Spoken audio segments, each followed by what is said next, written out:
Hey everybody, this is Jim at SP500chart.com coming to you at a little bit before 5 o'clock on July 7th, 2012. We're going to look at the S&P 500 chart. Before we do, just need to remind you as always that SP500chart.com and this video are for educational purposes only.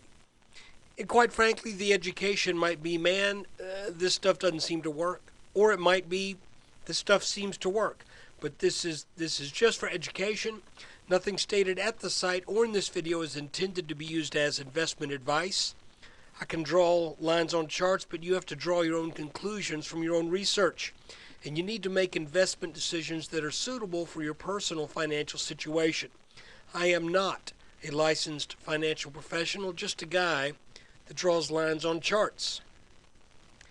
And folks, I'm not going to take up too much of your time today because nothing has really been altered. There's no real news unless you count a second day after this downward pressure that we experienced last Friday, unless you count a second day of not taking out this descending green line as a major development. I don't think that's a major development. I think it's kind of an expected thing.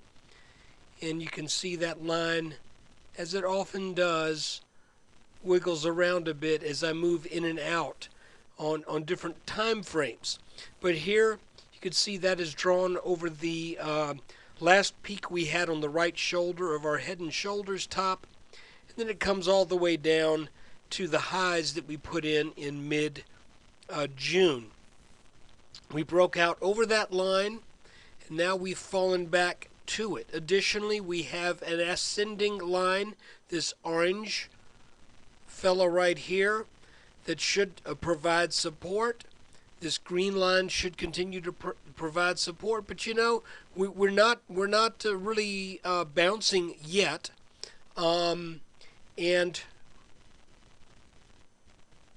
I just think it's probably pretty good news for the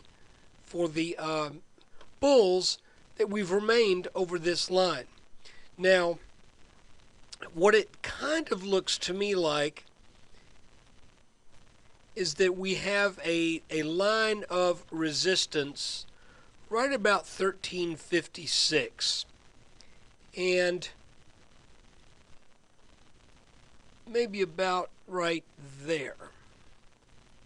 So I'm just going to draw this line, and we're going to keep it right there to see if maybe this ends up being some kind of little double bottom pattern that serves as the springboard to come on back up, and maybe I mentioned that I would expect a back test of this purple line here. I'm also expecting a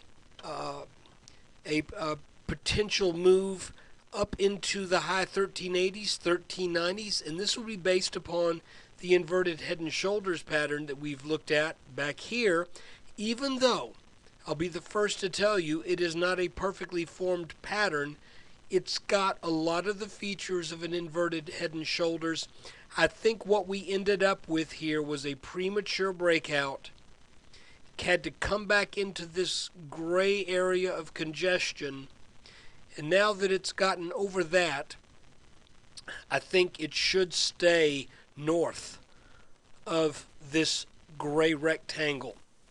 But even if it does get down into that, I believe we should bounce at this orange line. But it's kind of my feeling, and you know, this could meander sideways for a bit. If it does, we've got support on this green line, and that support goes kind of sliding down, and it's only about 15 points underneath us. If we were to slide down on this line for another 4 or 5 days, it's not like the markets have that far to go. The only way the markets are going to get are really going to sell off hard is obviously if they take this line out. So I'm keeping my eye on this line, and I'm also looking up here into the high 1380s, low 1390s as resistance. So to make a long story short, to be honest with you, nothing's really changed since the weekend. So there you go. That's about it. I'm going to watch this line right here. Tell you what, we can kill these guys. They're just going to be chart clutter pretty soon. And since we're kind of dealing with this as a potential neckline, let's change the color of it to a light purple. Call it Pepto-Bismol pink. And let's see what the markets give us tomorrow. You know, it looks like we've got these little scallop patterns. This does not look like a bear flag.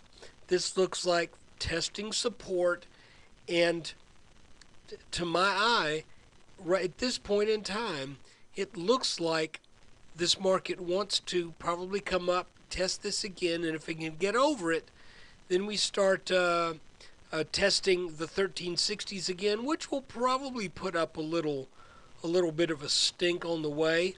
But I don't think we really have much resistance until we start getting up into this cluster of resistance right here. So let's just kind of see what the markets give us. This is an interesting situation because there are things in the chart that call for this area, the inverted head and shoulders, this back test on this broken purple support line. Even though it was only about 3 days old, it broke. It probably wants to get back tested.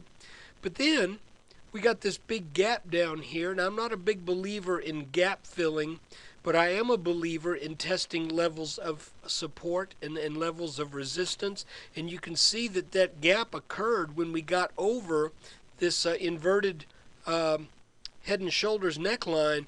And looky here, we have not tested this neckline, have not even come close.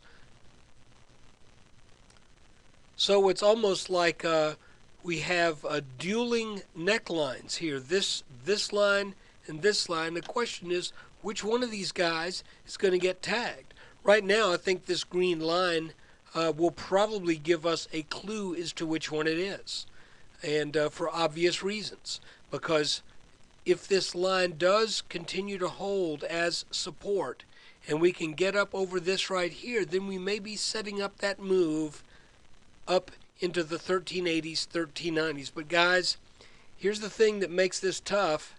You can see once again we're in this whipsaw kind of volatile situation that is similar to what we were experiencing in the markets in the fall and summer of 2011. The only difference is we're not really dealing on the same scale. If you look at back then in 2011, we were making some huge moves. I mean, in almost no time, the market would go down 4 or 5%, and now we're dealing kind of on a scaled back. Even though, pardon me, this is just a total mess, but you can see what I'm talking about. The scale of all of this is much, much smaller. So these are certainly interesting times. Let's keep our eye on this to see if this works as a neckline, either on a double bottom or possibly even a little inverted head and shoulders, similar to this one, only again much smaller. And I believe the result from it wouldn't be as big, because here we went from 1308 all the way up to the 1370s. And this one I would expect to go from, from the low at 1348 to the 1380s, so high 1380s, 1390s. So we're not quite dealing with the same scale here as we were dealing back here. And everything right now seems to be a little bit compressed, almost like this is starting to get show us some signs of being an ascending wedge, if you will. So I'm going to watch this orange line right here very, very carefully. If we fall down below this line, then I think the markets will likely sell off significantly, and that would make all of what we've seen since the middle of May, all of this that's taken place between these orange lines, if we break this bottom line, one would have to say this may all have been a big bull flag.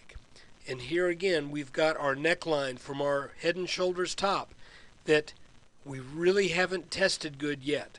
We had a little momentary pause after we broke it, but really coming back up to tag this thing with a sharp snapback rally, we haven't seen it. So guys, I think that's it for today. Again, I would watch this line, break this, then we've got some significant downside. Or if we break this, then I think we have a chance at some fairly decent upside. But right now, this green line does seem to be holding as support. Let's see if we can get one more day out of it, and then if we can get up over this line and start to head back up to make that inverse head and shoulders pattern that's behind us a happy camper. Thanks again for taking time out of your day to watch this video. I hope you get something out of these, and take care.